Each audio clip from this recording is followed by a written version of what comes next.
Hello and welcome to iConnect. This is Ryan, and thank you very much for becoming a customer. In this specific video, I'm just going to cover some setup items in the back office. You'll have an email to refer to that also has information on hardware, as well as knowledge base and support center and kind of the do-it-yourself tools that we have for you to be able to get acclimated and get everything set up. But in this particular video, I want to cover three things, and those are these.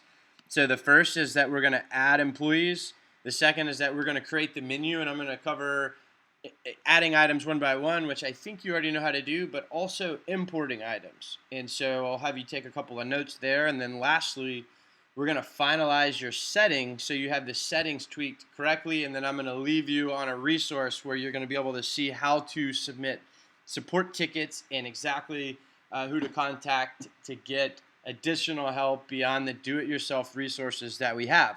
So first and foremost, adding of employees. I believe you already understand how to do that, but you just click on the employees section, click employees, and then follow the steps. It's super simple to add the employees, but you do that right here.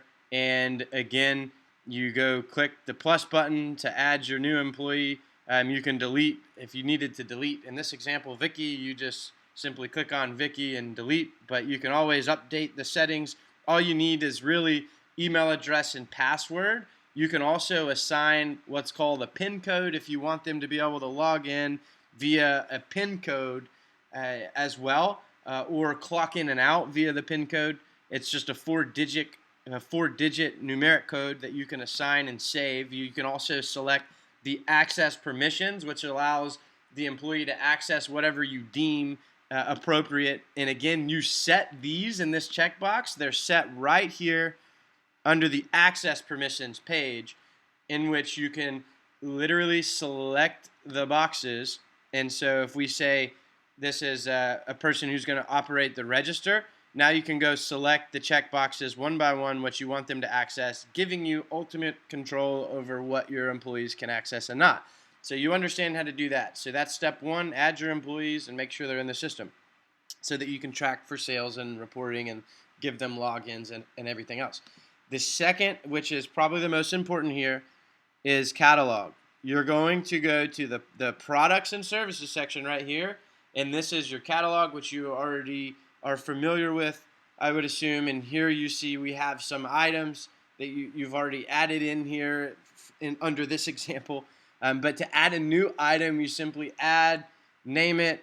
If you don't have to put cost, but you name a price, and you're going to want to assign it a category. Everything else is completely optional. You don't have to select tax category, but I would go ahead and recommend, if you want sales taxes assigned, select sales tax.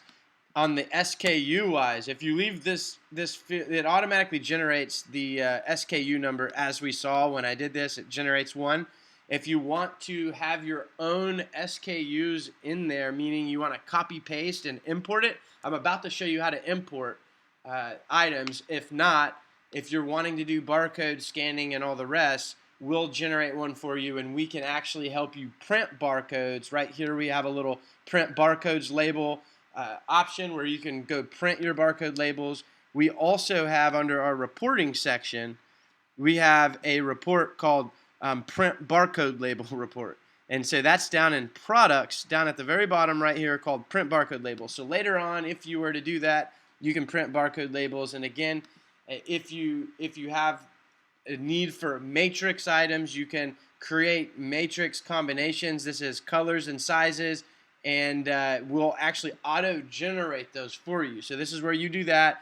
And then if you wanted to assign attributes and modifiers, we also have attributes and modifiers. Matrix is retail focused with only, that means each combination has an SKU, and then the attributes wise, if you want to enable the attributes, you do that under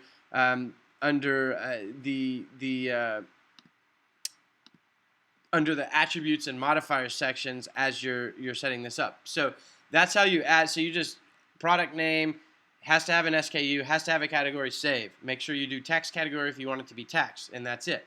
That's how you add items one by one. If you want to bulk import, you're going to go to right here under the import export section, and you're going to click import.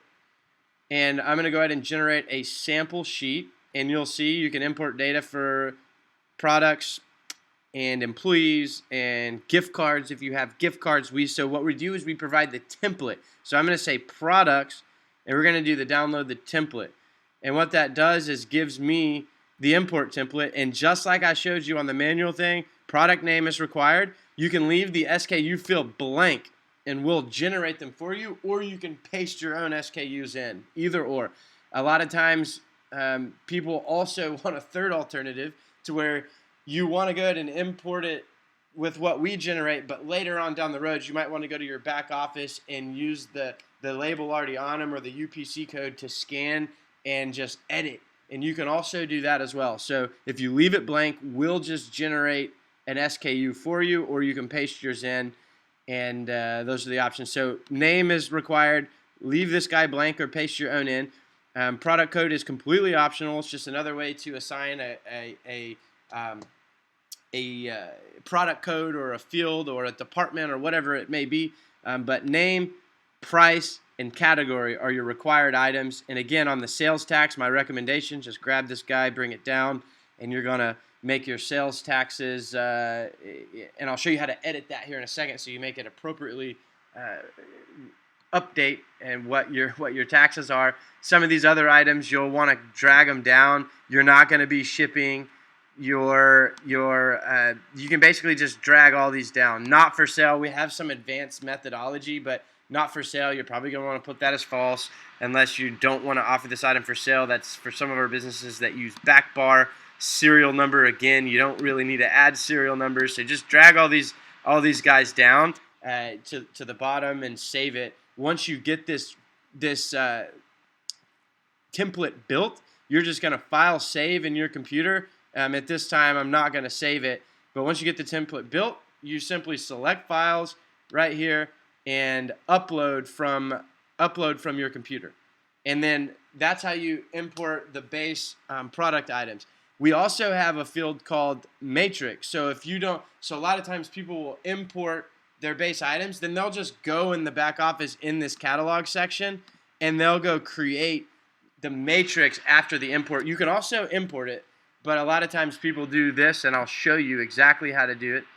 So we're going to go to the matrix section, and if, for example, I want this item and I want it in my size is going to be small, medium, and then large. And then you can put S, M, L, right, or whatever you want to do. And so we just added this matrix combination, size, a small, medium, large. If I hit this generate combination button, then boom, it's going to go create all of these items and the possible combinations that you created above. I'm not going to do it because I don't want to muddy up the account, as this is an actual live account, but that's how you generate the combinations. And then if you were to want to import those items, again, we have that ability to do the import under the matrix section.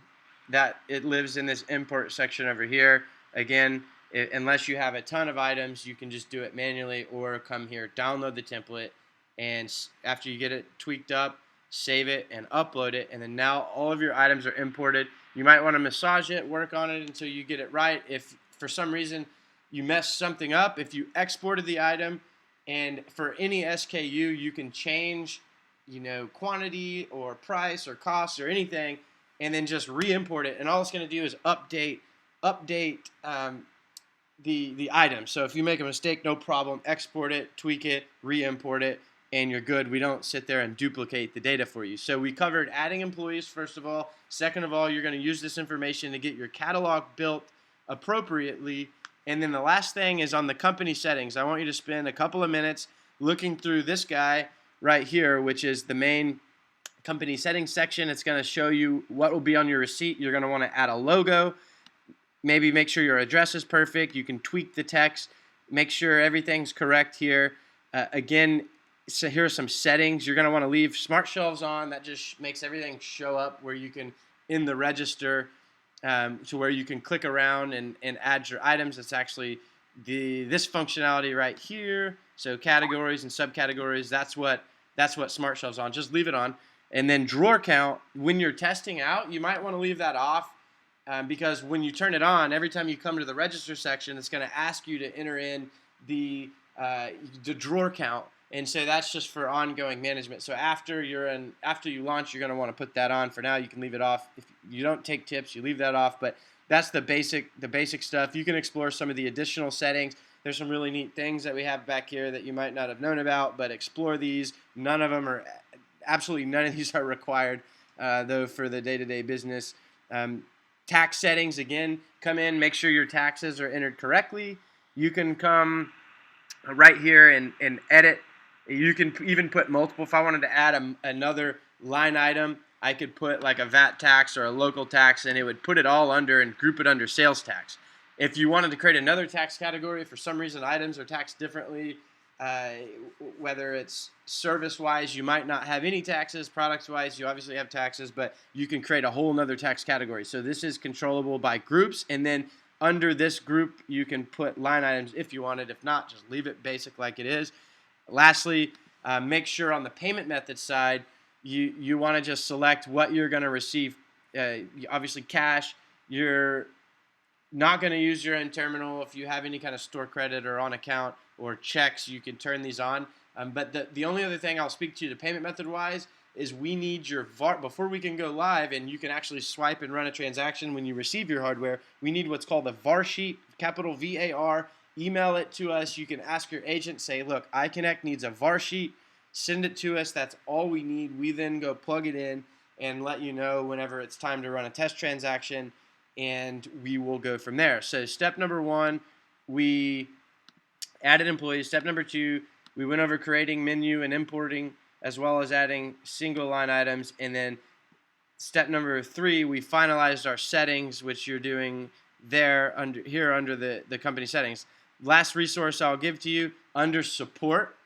This is 2 things that are little golden nuggets that you shall note and come back to. Number 1, we have a support center that shows how-to guides and videos. If you have a question, you can go search out in this little knowledge base, and whether it's text message marketing or tweaking my tax settings, which we just looked at, or importing items, whatever it is, come here, or getting started on iConnect Register once you receive the hardware in the box. All of that's searchable right here in this support center. You can just click support, click here, and this there.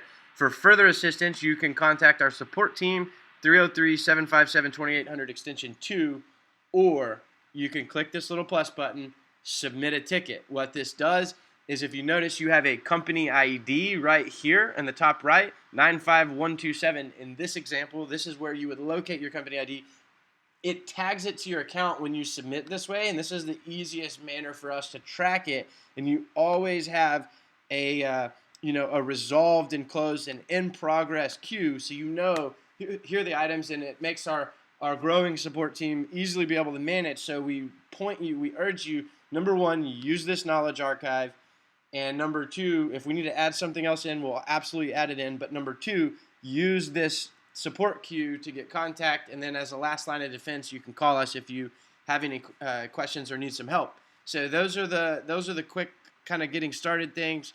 If any other questions come up, don't hesitate to reach out to us on this support queue or on the phone line. And I'll leave you with this parting thing: is we have support at iConnectPOS.com is another resource for you if you want to email that, copy paste it into your